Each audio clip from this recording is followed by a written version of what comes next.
Hello YouTube, this is Kevin Zhang. I'm verifying my kit for ENME351. So here are my 5 LEDs, breadboard, my male jumper wires, the 2 potentiometers. Here are my 2 10 microfarad capacitors. My micro servo, USB cable, my stepper motor.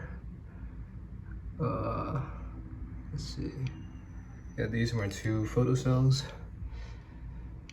AA battery holder, Arduino.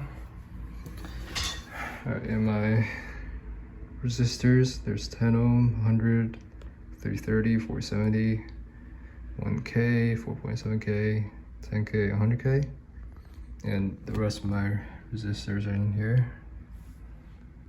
I have these are the inverters, the AND gate, OR gate.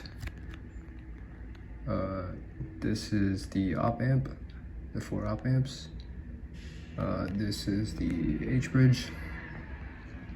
And yeah, thermistor is right there, and there's the box. So I have everything.